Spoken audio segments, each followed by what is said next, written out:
morning, students. Today we are going to learn. Today we are going to learn start. Today we are going to start new lesson in science. That is disaster management. Okay. For standard 6. Now you can see the picture. देखो picture में क्या क्या बताया है. You can see. पहला वाला earthquake है, दूसरा वाला drought है. Drought means सूखा पड़ जाता है. Then heavy rainfalls है, बारिश हुई है. Then there is forest fire. Then storms, cyclones and volcanoes. ये तो हमको सिर्फ नाम मालूम है, हमने सुना हुआ है. ऐसा हुआ है, ये हुआ है, वो हुआ है. पर हम ये क्यों होता है, कैसे होता है, ये हम आज इस चैप्टर में पढ़ेंगे. Now disaster. Effects of the earthquake at Killari. एक जगह का पिक्चर दिया हुआ है किलेरी. वहाँ पर क्या इफेक्ट हुआ था अर्थक्वेक आने से. In July 2014 the whole village of Malin in Ambegaon taluka Pune district were destroyed in a matter of minutes due to a landslide. Many got buried under the heads of soil and stone and lost their lives. बहुत लोग क्या हो गए थे, मर गए थे. क्यों?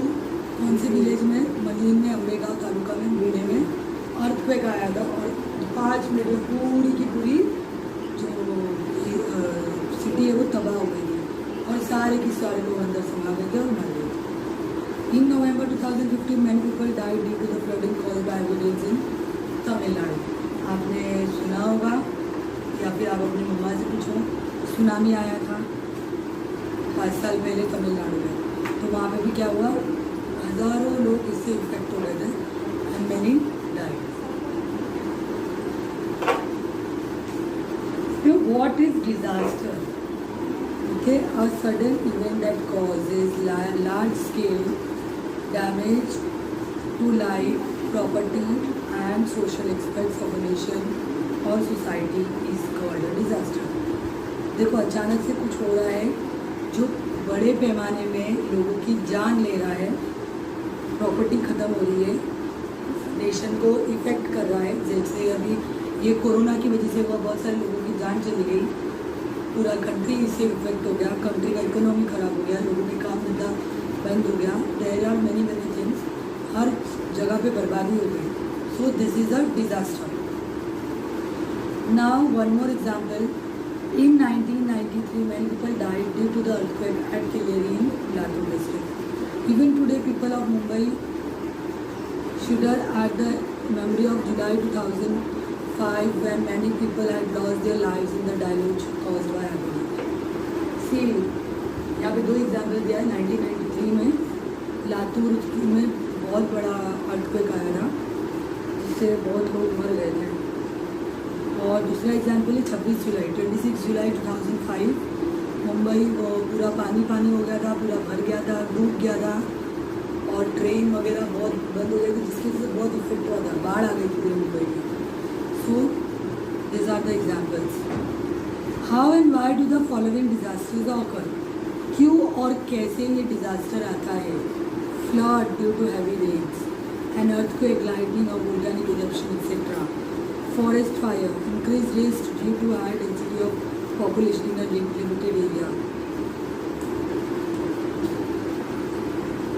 Rampant and irregular constructions, ecological imbalance, terrorism, riots and crimes resulting in bomb explosions, assaults, fire, accidents, etc. Disasters are of 2 main kinds, man-made and natural. ये सारी चीज़ें क्यों होती है, इसका रीज़न हमको पढ़ना है. फ्लड क्यों आता है, अर्थक्वेक क्यों आता है, लाइटनिंग, जो आसमान में लाइटनिंग होती है ना, थंडर, वो क्यों आता है, वोल्केनिक इरप्शन क्यों होता है, फॉरेस्ट में फायर क्यों लगती है, क्यों मतलब इकोलॉजिकल बैलेंस हो जाता है, टेररिज्म, राइट्स में झगड़े जो होते हैं. जैसे अभी यही साल में 2020 में आपने न्यूज़ में देखा होगा, दिल्ली राइट्स हुए थे, तो that is called rights. Crimes resulting in bomb explosion, assaults, fire, accidents, etcetera.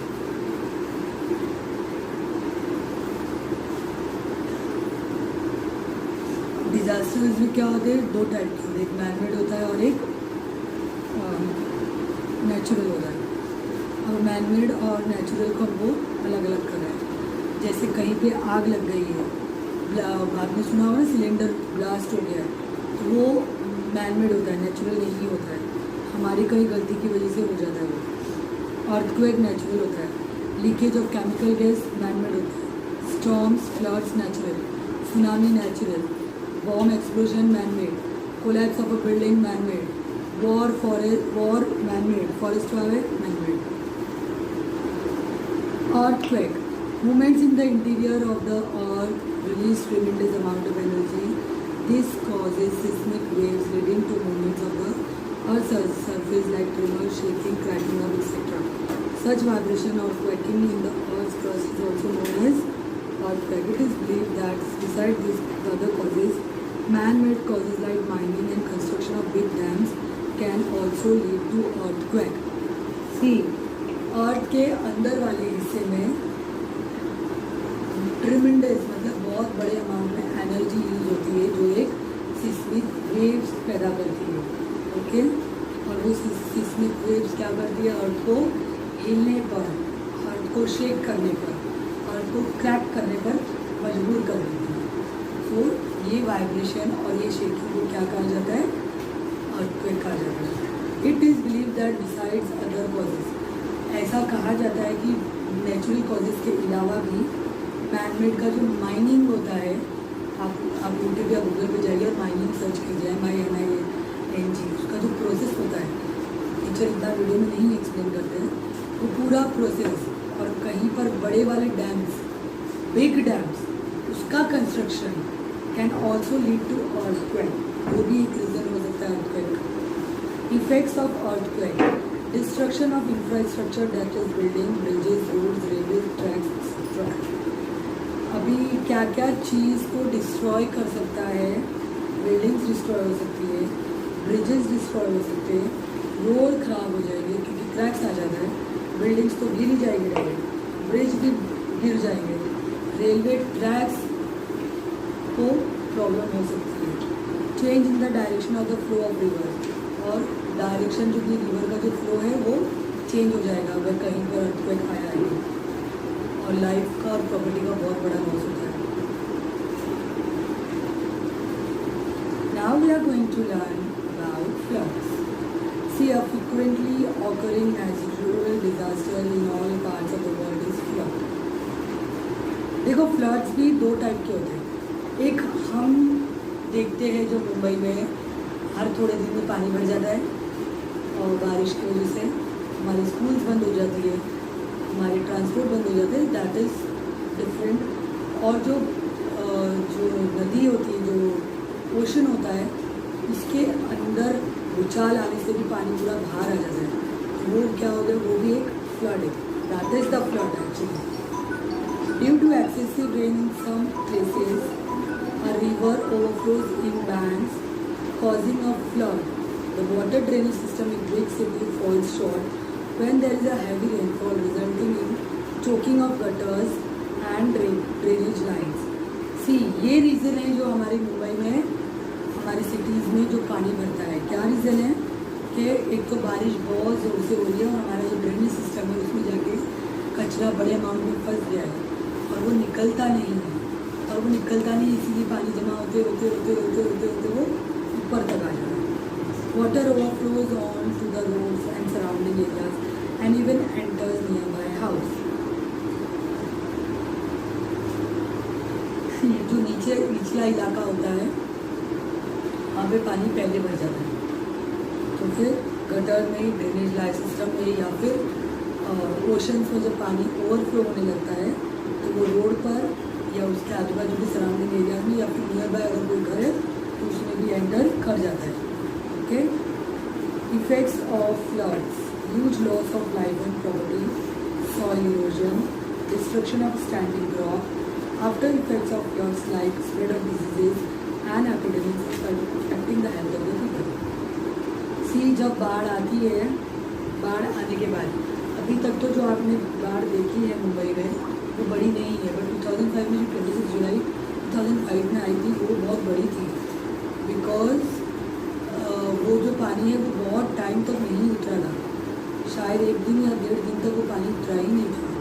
बहुत जगहों पे ज़्यादा था, 2 दिन भी हो गए थे ना, पानी निकल नहीं रहा था, जिसकी वजह से क्या हो जाता है, अगर कोई जैसे life means not only human being but animals also loss their life.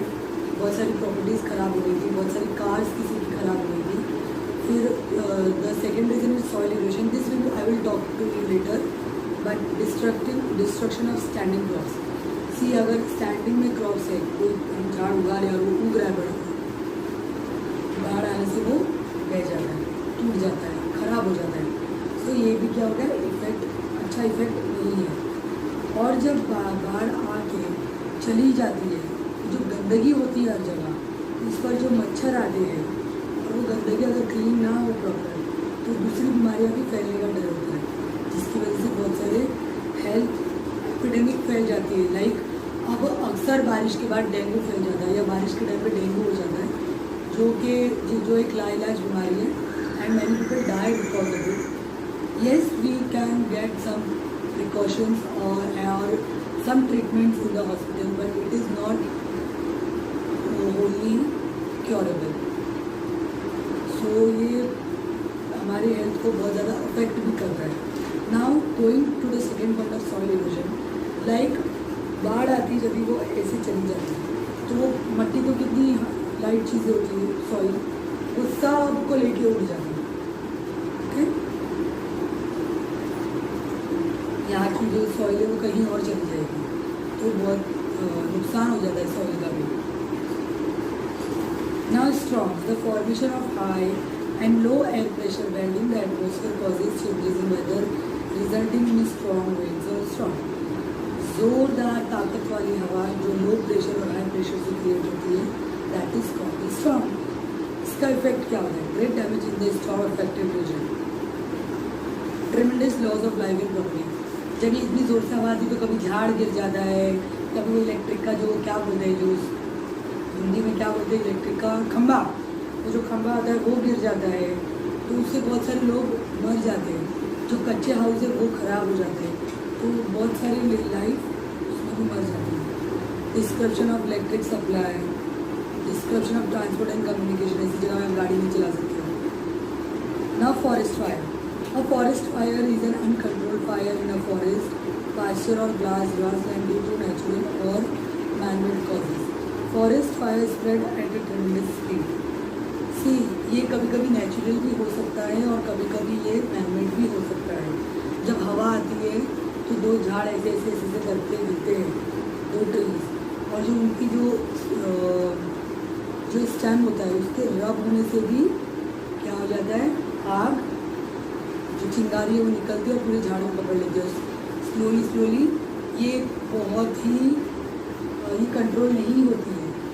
इसका भी एग्जांपल है, यही साल ये ऑस्ट्रेलिया में हुई थी, आपने न्यूज़ में देखा होगा, नहीं देखा होगा तो मम्मी को पूछना, मम्मी बताएगी। Very very easy you will get this now. वहाँ पे फॉरेस्ट फायर हुआ था और रुक नहीं रहा था, काफ़ी दिनों तक था वो। इसका डैमेज ये होता है कि नेचुरल वेल्थ भी लूजेज, नेचुरल वेल्थ मतलब इतना सारा ट्री जल जाता है, और उसमें कुछ एनिमल्स होंगे, कुछ एनिमल्स के बच्चे होंगे, लाइक मंकीज़ के छोटे छोटे बच्चे होंगे, झाड़ पे रहने वाले बर्ड्स होते हैं, उनके नेस्ट वगैरह होते हैं, तो वो सारे उसमें जल जाते हैं और एयर का पोल्यूशन अलग हो जाता है। Now disaster management, community participation and disaster management are closely related.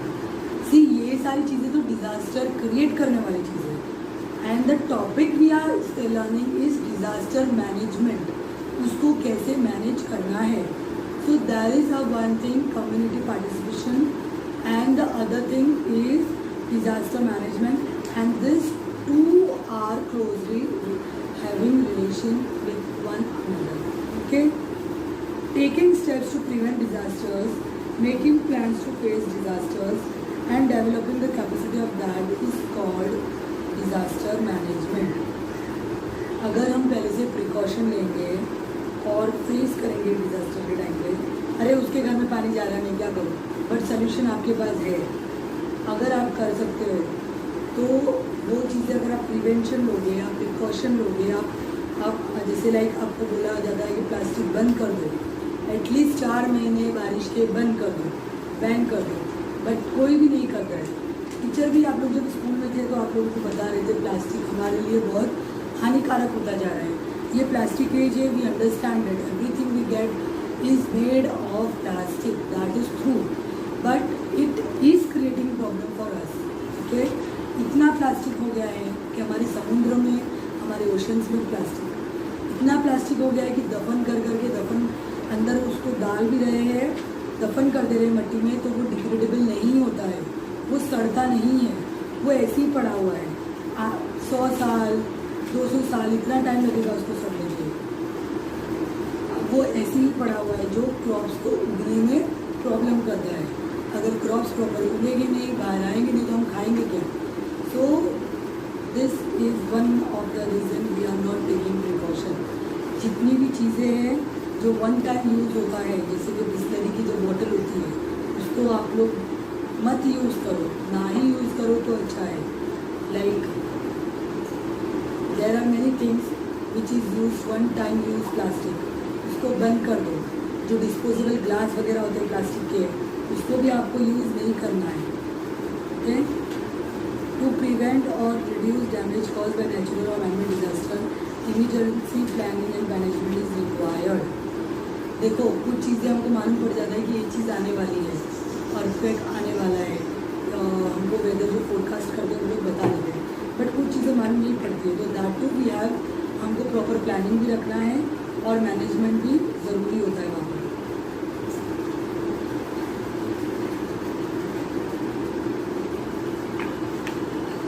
ये चीज़ हम रोकी नहीं जा सकती है, पर स्टिल होने के बाद हम बहुत सारी चीज़ें कर सकते हैं अगर वो खुद से होती है तो नेचुरल वाली। इंस्टीट्यूट एट वर्क, इसके पीछे एक इंस्टीट्यूट है, the national disaster management authority was established in 2005. It undertakes planning and implementation of disaster management work. Okay, ये टॉपिक जिसको इंटरेस्टिंग लगा हुआ है, अभी आप खुद उसको, इस टॉपिक को पढ़ो अच्छे से, उसके बाद सोचो और ट्राई करो कि आगे आप इतना पढ़ाई करो कि इस इंस्टीट्यूट में आप जाकर काम कर सको। Okay, always remember during a disaster helping and supporting each other is our moral responsibility.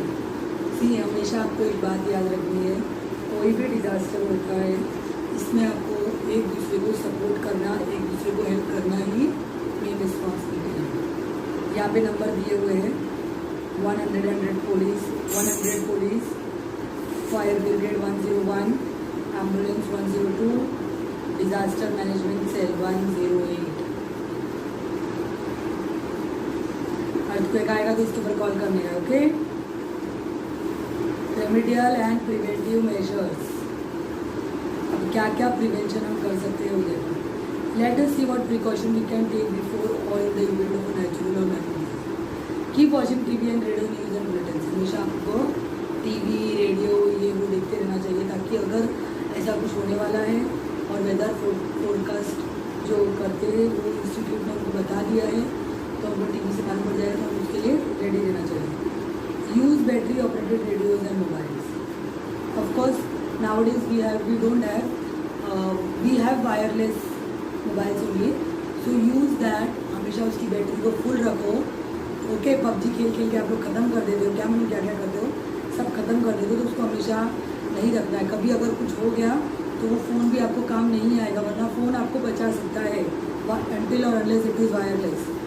Okay, और जो रेडियोज़ भी होते हैं ना बैटरी वाले, वो यूज़ करना चाहिए, वो घर में होना चाहिए। अगर ऐसा कुछ हो जाता है तो सैटेलाइट के द्वारा जब सब वाईफाई बंद हो जाता है, टीवी बंद हो जाता है, तो गवर्नमेंट सैटेलाइट के द्वारा कुछ इंपॉर्टेंट न्यूज़ सेंड करती है जो सिर्फ रेडियोज़ पर होते हैं, तो वो हम कैसे मिलेंगे अगर वो बैटरी वाला रहेगा तो। Read the warning issue by the meteorological department carefully, meteorological department ने जो भी हमको बोला है उसको केयरफुली सुनना है और केयरफुली उसको फॉलो करना है। यूज़ द वेबसाइट www.imd.government.in, ये वाला वेबसाइट हमेशा यूज़ करना चाहिए। Okay, landslide occur in hilly areas due to a cloudburst or heavy rains. On such occasions, do not take shelter at the foot of the hill. देखो ये landslide जो है हमेशा कहाँ होती है, हिली रीजन में होती है। तो जो उसका नीचे का एरिया है ना, वहाँ पे कभी नहीं रुकना। क्या हो जाएगा, ऊपर से जो हिल के जो पत्थर वगैरह टूटेंगे, जो हिलेंगे वो पूरे नीचे आ जाएंगे और आप वहीं पर ही भर जाओगे। During floods do not linger in houses or areas or river banks. अगर फ्लड आने के चांसेस है तो रिवर के आसपास रहने मत, दूर जाओ और अदर सेफ प्लेसेस ढूंढ के वहाँ पर रहो। Move to safer places at a greater height, और हाइट वाला जगह ढूंढो। Do not step into the water currents or drive a vehicle to them. वो पानी के बीच में ना आप जाने की कोशिश करो, ना ही व्हीकल्स लेके जाओ, टप जाओगे।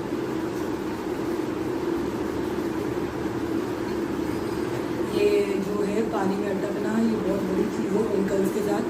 ये 2005 26 जुलाई 2005 में आपने सुना होगा, हमारे जो कंट्री में एक एक्ट्रेस है प्रीति जिंटा, वो भी उनकी जो AC वाली कार थी वो उसमें अटक गए थे।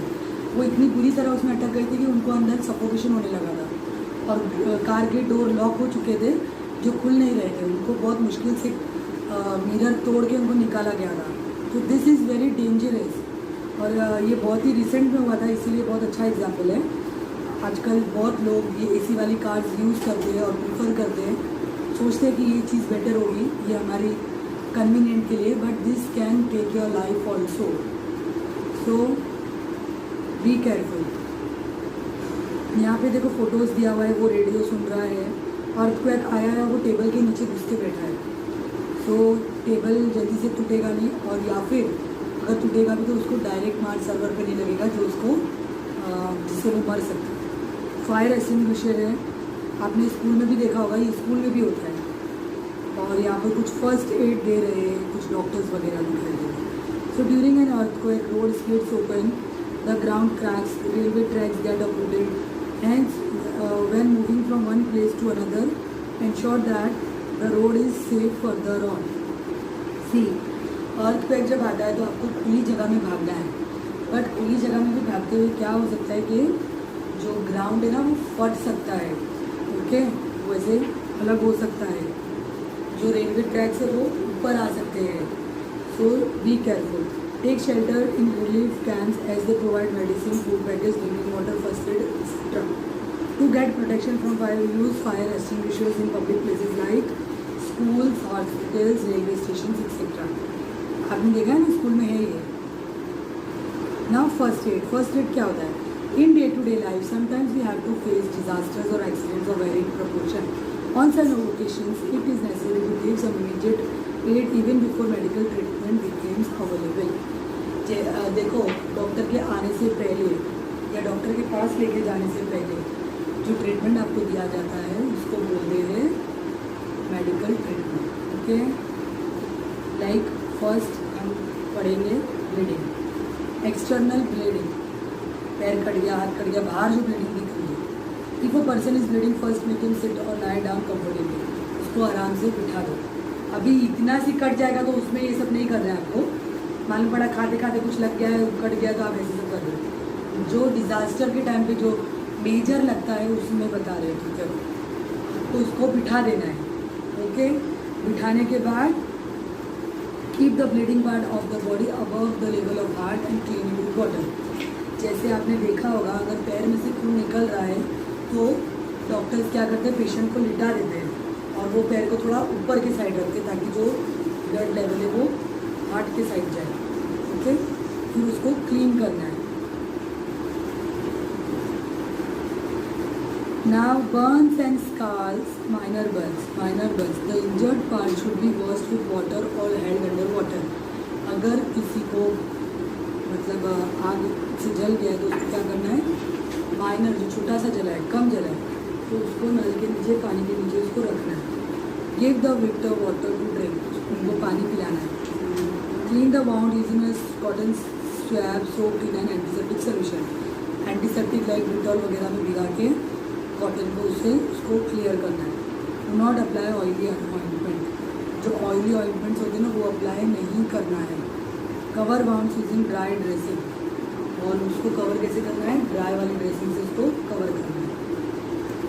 बस सीरियस बन हो जाए, गिव इमोशनल सपोर्ट। सबसे पहले उनको पहली बात तो कभी भी छोटा लगे बड़ा लगे, सबसे पहले इंपॉर्टेंट इम्पोर्टेंट, अरे आपको ना छोटा लगा है, कुछ नहीं है, अभी डॉक्टर आएगा सब ठीक हो जाएगा, आपको ये बोला है। आपको डराना नहीं, अरे इतना सारा लग गया, इतना सारा चल गया, अभी क्या होगा, आप मर जाओगे, ऐसे सब बोलोगे तो वो खुद ही डर के मर जाएगा। Cover the wounds with sterilize cloth, remove jewellery, shoes etcetera if easily possible, do not touch or burst the blisters on the skin, do not apply oily ointment, do not try to remove the clothes if it is stuck to the burn skin. अगर जलते वक्त कपड़ा skin को touch होकर जल गया है तो उसको खींच के निकालना नहीं है, वो डॉक्टर्स करेंगे। If the patient is conscious, अगर वो होश में है तो उसको give water to drink but avoid tea or coffee or other stimulating drinks. उसको जितना चाहिए उतना पानी दो। देखो ये जलने के टाइम पे देना, लेकिन अगर किसी को करंट लग जाता है तो उसको पानी नहीं देना। अगर करंट लगे हुए इंसान को आप पानी पिलाओगे तो वो तुरंत मर जाएगा। तो these are the different things. और मेडिकल एड जितना हो सके वो उतना आपकी तरफ दो, आपकी तरफ से, बट ऑयली ऑइंटमेंट्स नहीं लगाने। देखो सनस्ट्रोक बताया, गर्मी से गर्म से कोई बेहोश हो जाता है तो आपको बताया देखो क्या करना है, उसका हाथ लेके कान पे रखना है, उसको टर्न करना है। When we work in the sun continuously for a long time, the body loses lot of water and minerals. That is the reason for sunstroke.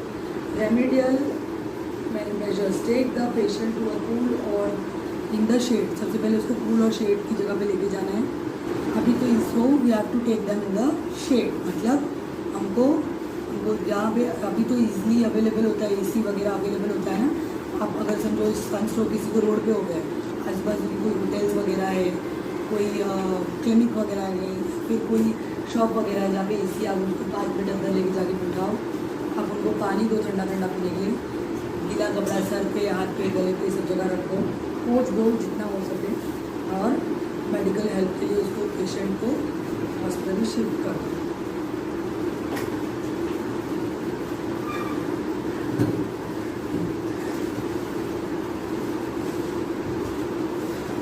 ना स्नेक बाइट, अगर किसी को सांप ने काट लिया है तो देखो दुनिया में 2000 स्पीसीज होते हैं, ठीक है, जिसमें से कुछ ही सांप, कुछ ही स्नेक जो है वो पॉइजनस होते हैं। बट हमको एक ऐसा अलग सा डर बैठ गया है पहले से ही, हेरिडिटरी, हम ही को नहीं, हमारे पहले के लोगों को ऐसा डर बिठा दिया है सांप का कि सांप अगर काटेगा तो आप मर जाओ। इसमें से कुछ ही जाति ऐसी होती है जो पॉइजनस होती है, जैसे कोबरा है, देन क्रेट्स, वाइपर्स, सी स्नेक्स, ये सारे क्या होते हैं, पॉइजनस होते हैं। अब हमको क्या करना है, सबसे पहले तो घबरा जाना है, सांप ने काट लिया अब मैं मर जाऊँगा, ऐसा करना है नहीं। हमको पहले डरना नहीं है। अगर किसी को सांप ने काटा भी है तो उसको भी डराना नहीं है, हाँ अरे ये क्या हो गया, ऐसा चिल्लाना नहीं है, okay.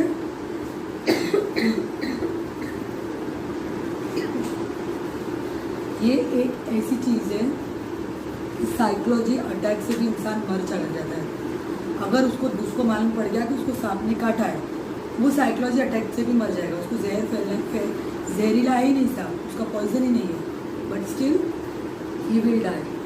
If you come across a snake, contact a Sarpmitra rather than killing the snake at once. और हम क्या करते हैं, जाके पहले सांप को मारते हैं। जो सांप ने जिसको काटा है हम उसको पहले नहीं देखते, पहले जाते हैं वो सांप को ढूंढते और उसको मारते हैं, राइट। अब रेमेडियल मेजर्स क्या लेना है, सबसे पहले देखो सिर्फ सांप ही जहरीला या पॉइजनस नहीं होता है, बहुत सारे इंसेक्ट्स होते हैं जो पॉइजनस होते हैं। अगर आपको किसी ने भी काटा है, इवन अगर एक मच्छर और मुर्गी भी काटती है और आप उसको धोते हो तो उसका जो आधा पॉइजन होता है ना वो वॉश से निकल जाएगा। सबसे पहले क्या करना है, उसको वॉश कर देना है और पेशेंट को इमोशनल सपोर्ट देना है। और अगर यहाँ पर सांप काटा है तो यहाँ पर आपको क्या करना है, टाइट एक कपड़ा बांधना है ताकि इसका जहर वो आगे जा ही नहीं पाए, ओके। और जल्दी से डॉक्टर के पास पहुँचा देंगे पेशेंट को, सांप को नहीं। अब वैसे ही डॉग बाइट, नाउ अगर कुत्ते ने काट लिया है, डॉग ने काट लिया है, तो there is a risk of infection through the blood, hence first aid and medical help are necessary. अगर डॉग काटता है तो इन्फेक्शन हो जाता हो सकता है ब्लड में, तो इसीलिए क्या है, फर्स्ट एड बहुत ही नेसेसरी है। और रेमेडी मेजर्स हमको क्या लेना है, पहले तो जो वाउंड है, जो जगह है, उसको धो देना है। किससे धोना है? पोटेशियम परमैंगनेट और other antiseptic that is Dettol वगैरह से उसको धो दो। उसको एक क्लीन कपड़े से, ड्राई कपड़े से उसको कवर कर दो ताकि उसके ऊपर दूसरी जर्म्स लगे नहीं और बीमारी बने नहीं, बैक्टीरिया लगे नहीं। और फिर तुरंत डॉक्टर के पास जाओ और एंटी रेबीज़ वैक्सीन लेना है। पहले ये 14 इंजेक्शन लगते थे अगर कुत्ता काट लेता था और पेट में लगते थे, पर अभी नहीं लगते।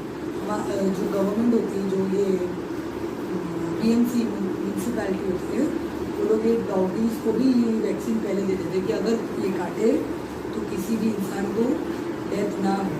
बट दैट इज़ वेरी कोशिश कर देना सब लोगों को देना। पता नहीं है कितने डॉगी कहाँ से कहाँ जाते हैं, कहाँ से कहाँ आते हैं, इसीलिए हमको भी जाके इलाज करना चाहिए। अब हमने क्या क्या पढ़ा है? Sudden calamity is known as a disaster. Disaster can be man made or natural. Alertness and immediate action are necessary on such occasion. Effective disaster management and what is the use of preventive measures can help reduce the losses. Every person should know about the safety precaution and the first aid. Okay, bye bye.